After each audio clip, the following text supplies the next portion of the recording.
Khulngakliba-Singbu Thagatpa-Ga Loinana, Makhoigidamak Sarkargi Thabak Piba Ngamdrabasu, Khudongchaba Khradi Soidana Pigani Haina, Chief Minister Nongthomambirina Phongdokhre. Tarani Toi Suba Legislative Assembly gi, Manga Suba Shashanda, Khundrakwam Assembly Constituency gi MLA, TH Lokeshwarna, short duration discussion the Khulngakliba Wahang Amagi Pakumpiraduna, Manipur gi Chief Minister Nongthomambirina, Lamna Masigi Apun Magi Saktam Kaidanaba Amadi, Isagilam Kanjanaba, Khulngakliba Singbu Thagatpa Phongdokhre Loinana, Makhoi State Force Amadi Central Force Singda, Achoba Mating Pangnamdrabadi, Missy Minagi Masing, Adoki Matik Wanglamgani Haina Phongdokhre-Ba Loinana, Makhoi Gidamag Lengag Asina, Sarkargi Thabak Piba Ngamdrabasu, Sarkargi Leriba Thabak Thoram Singi Manung Channa, Khudongchaba Khradi Soidana Phangalagani Haina, Chief Minister Nongthomambirina House the Phongdokhre Hairi. Tungi future prospect Haitarana, Tungi, one of the house, Tambiragadi Hena, Paneduga, Nana Sana, but the Soidan Tabira can call it Haidon, then focus on the house of Tambirino wine.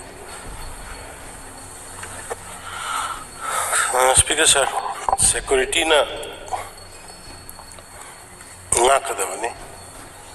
Adubo security ki masing watpa aduga yamna simultaneous waina angle punam dei dorakabido do kanna bohona bodani isaina mayam ma tholaga tawgriba posakoi yamna appreciate we thagali moi ki mayam dugi involvement leibadagi khoi baseline agar casualty machine handa horini Haina ilawi maraksta mo haiba laiba mayam pudu mukta government loina accommodate government aduda service ta karida du tawai tu de khoi da sumadugi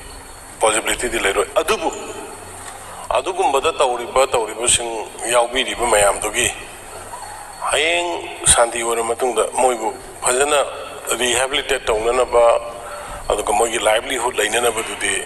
aikoi CM gi guarantee schemes family livelihood ki lai